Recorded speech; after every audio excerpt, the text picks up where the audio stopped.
Hi all, welcome back to my channel Grammar Made Easy. இந்த செஷனில் ஒரு வேர்டை எப்படி adverb-ஆ மாற்றுறது அப்படின்னு பார்க்க போகிறோம். இதுக்கு சிம்பிளாக டிப்ஸ் கொடுத்துட்றேன்.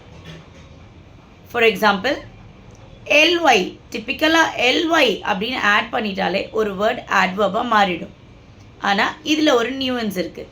என்ன அப்படின்னு கேட்டிங்கன்னா, ஒரு வேர்ட் y அப்படின்ற லெட்டரில் முடிஞ்சா எண்டிங் லெட்டர் y-ஆ இருந்தால் அந்த y-ஐ ரிமூவ் பண்ணிவிட்டு ILY ஆட் பண்ணால் adverb-ஆ மாறிடும்.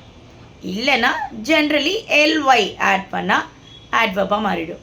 இப்போ அதுக்கான எக்ஸாம்பிள் பார்க்கலாம். குவிக் அப்படின்றது K அப்படின்ற லெட்டரில் எண்ட் ஆயிருக்கு.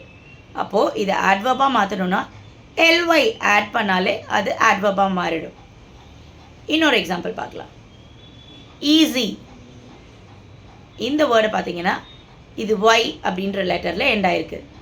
அப்போது y-ஐ ரிமூவ் பண்ணிவிட்டு y-க்கு பதிலாக ILY அப்படின்னு ஆட் பண்ணால் ஈஸிலி அப்படின்னு மாறிடும். அது adverb ஃபார்ம்.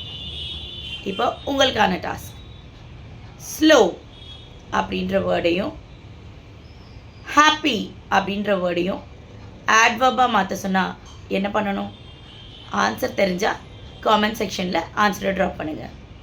இதுக்கு முன்னாடி நாமினலைசேஷனில் நவுன் ஃபார்மாக எப்படி மாற்றுறது, அட்ஜெக்டிவ் ஃபார்மாக எப்படி மாற்றுறது அப்படின்றதுக்கான டிப்ஸும் கொடுத்துருக்கேன். நீங்கள் என்னுடைய ப்ரீவியஸ் ஷார்ட்ஸை செக் பண்ணி பார்த்தீங்கன்னா தெரிஞ்சிடும். இதுதான் நீங்கள் என்னுடைய சேனலை ஃபர்ஸ்ட் டைம் பார்க்குறீங்கன்னா என்னுடைய சேனலை மறக்காமல் சப்ஸ்கிரைப் பண்ணுங்கள்.